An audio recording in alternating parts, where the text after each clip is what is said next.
Hello everyone and welcome back to the round of 64. In the first Rakgoska Open, we've got Shadowisp spawning as the yellow Zerg in the southern position against his opponent Mudguts spawning as the red Terran in the northern position.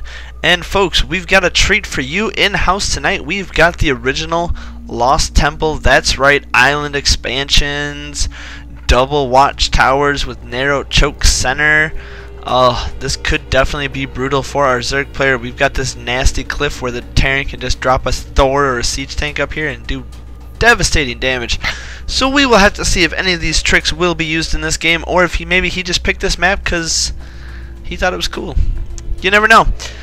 Current seed ranking of these players, we have rank 6 Shadowisp versus rank 11 Mudguts.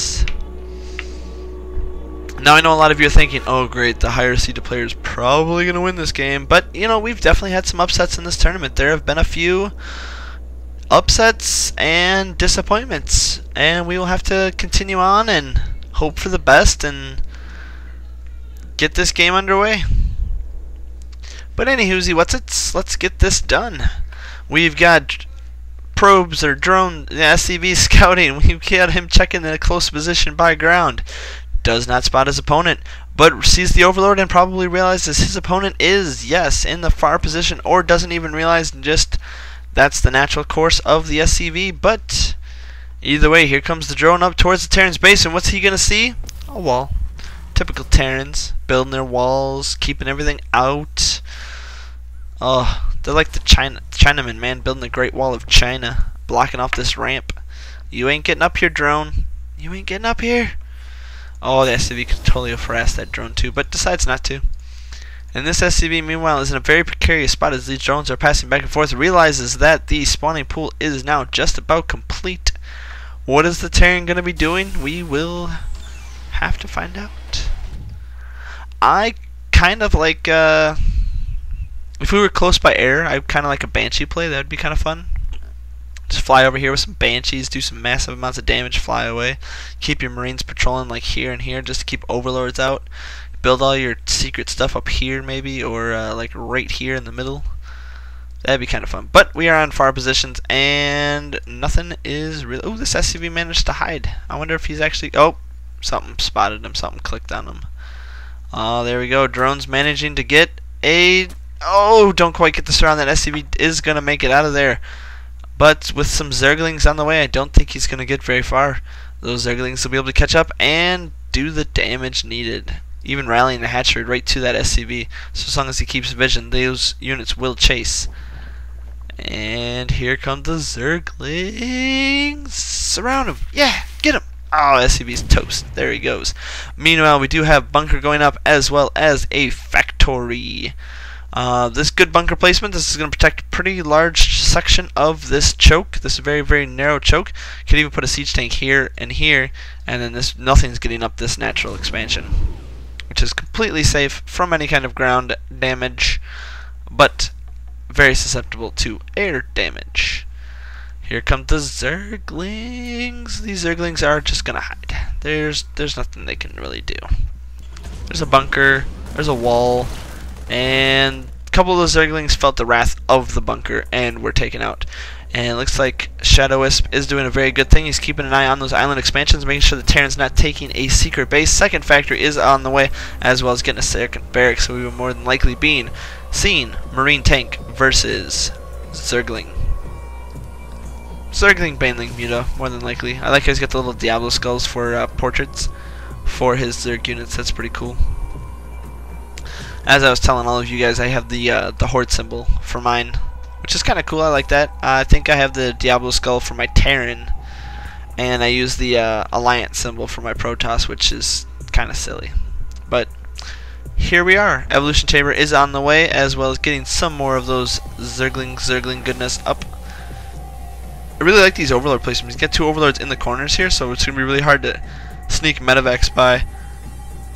And this Zergling here, so he looks like he's got... I mean, this is going to be very hard to get a medevac through this wall of detection. Another Zergling even hiding right here, just to keep close eye on any kind of medevac. See if a medevac flies this way, he'll be able to spot it as well. and with Zerglings on each of the watchtowers. I mean, if you look at his vision, he pretty much can see the whole map, as he even clicks around quite a bit. This Zergling could be in a better position as he can't see up the cliff, but he can see, you know, if something sneaks through the bottom down here or somewhere like that. Do we even have a starport? No, but we do have some Hellions being produced as well as Blue Flame.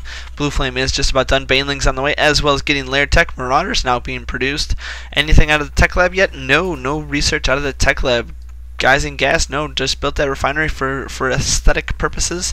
Realizes that as a Terran player he has 400 gas and is good to go.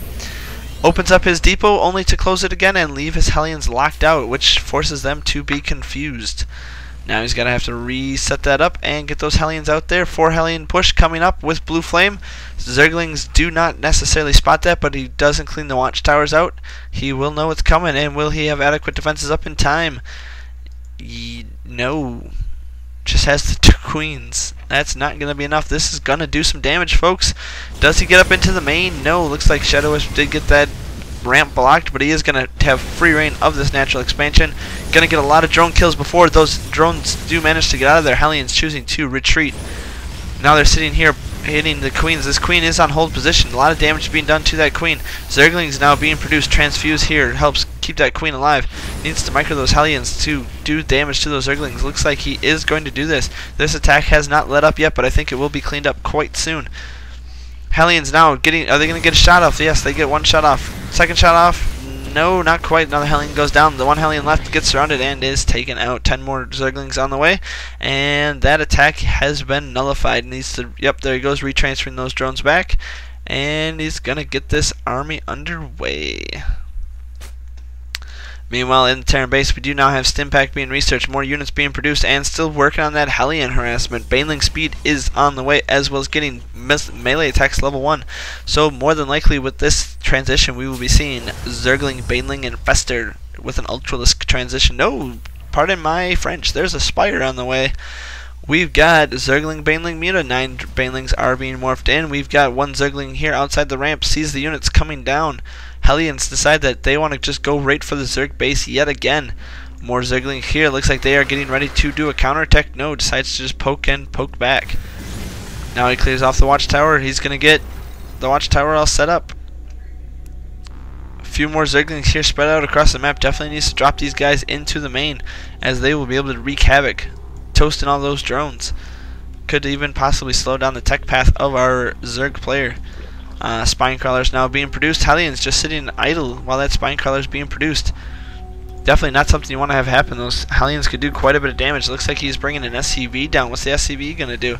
Possibly to repair the Hellions, possibly to just be a blocker. But the Zerglings do meet the Hellions, and there we go. A couple quick shots, but it looks like those Hellions are going to get surrounded and taken out. Not very good with the micro there. Getting on the creep, and those Zerglings were managed to surround it. That SCV is just sitting in the middle. What's he doing? Nothing. Our Zerg player is currently sitting on 2 base. Terran player is sitting on just the 1 base, but it looks like he is getting ready to expand, as he is throwing that command center down right now. Melee attacks level 1 on the way, as well as Zerg melee attacks level 1 just about finished. I definitely don't think Mudguts is going to. I think he's pretty far behind right now, 60 to 69 supply, so actually about even. But his Terran or Zerg opponent is on higher economy and is working on pushing forward his spine crawlers and getting that gold base secured. Definitely would like to see him build a starport. He can get, you know, put some siege tanks on this high ground and do lots and lots of damage. Keep these queens away. But now with the Spire Tech on the way, he's not going to be able to do that quite as effectively as he would like. Spicy's only getting the 4 mutas and not more. That it'd seem like he would get more. Typically, this is the point in the game where the Terran starts to feel most vulnerable, is when he gets on 2 bases or higher, because he starts to have to. Basically, the Terran army is best when it's in this nice little ball like this, and when you start having to keep your ball together, you leave basically your backsides open for counterattack. I mean, these mutas can fly in here, harass the production facilities. By the time the ball gets there, fly away. Come over here, harass this base, and just keep chasing them, making the ball chase them around. Zerglings now out on the map cleaning up what they can find. They can't find anything but they're out there nonetheless. 4 more mutas on the way, as well as melee attacks level 2, combat shields being researched, as well as getting double reactors. Looks like he really wants to be able to pump out those Marines and Hellions, which is a very interesting combination. Not something you see quite too often. We see Marine tank usually, but not necessarily Marine Hellion. So it'll be interesting to see how this game plays out, and if this is a very viable strategy, or maybe it just was not pulled off the best. Here come the Mutalisks. They are out and about. 8 Mutalisks on the field right now. 4 more in total. That makes a grand total of 12 mutas flying around. These mutas are going to be able to do some damage. 1 missile turret is alive and well in the Terran's natural, and he is just getting that set up. 2 missile turrets in the main. I don't think this is going to be enough to suppress this Mutalisk attack. Here he comes with the mutas and goes right for that missile turret, snipes it. And now he's working on those SCVs. Marines haven't even been pulled up to help defend. Now he's up in the main base. Another missile turret going down, dead missile turret. And it looks like, oh, he found all the SCVs, but realizes that the Marines are chasing him. Now flies back down to the low ground. This is definitely what I was talking about here. These Marines are definitely not fast enough to keep up.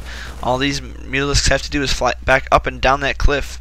But he chooses to pull those Mutalisks away after harassing the Terran's economy quite a bit. 35 Banelings being morphed in. There they are. These Banelings are going to be able to roll in here and clean this up. Basically, all he has to do is use the Banelings to clean up the Marines in this bunker, and then he'll have free reign of this base with those mutas, as nothing else can shoot up. Not even really producing out of those barracks anymore. He's got the Murloc portrait. That's pretty cool, as he is pretty much mined out. There he goes, getting some more mineral action going on. Definitely needs to put some of those missile turrets down here to keep basically the east side of that protected. But here come the Zerglings and the Banelings rolling up. This looks like it's going to be it for our Terran player. Mutalisks now in the production facilities, going after tech labs and reactors, as those take the longest to make and have the lowest amount of health. Mutalisks able to take those out. Terran's not even responding. We've got an army rolling in here. Banelings coming in, take out all the Marines and the Marauders. Even has some Banelings left. Will he get up into... Oh, goes after the Hellion instead of the SCVs. Meanwhile, Mutalisks are still alive, going after the production facilities, and there's the GG from Mudguts. He basically had his entire base wiped out. If you enjoyed this game and more like it, please subscribe to my channel down below, and as always, have a great day.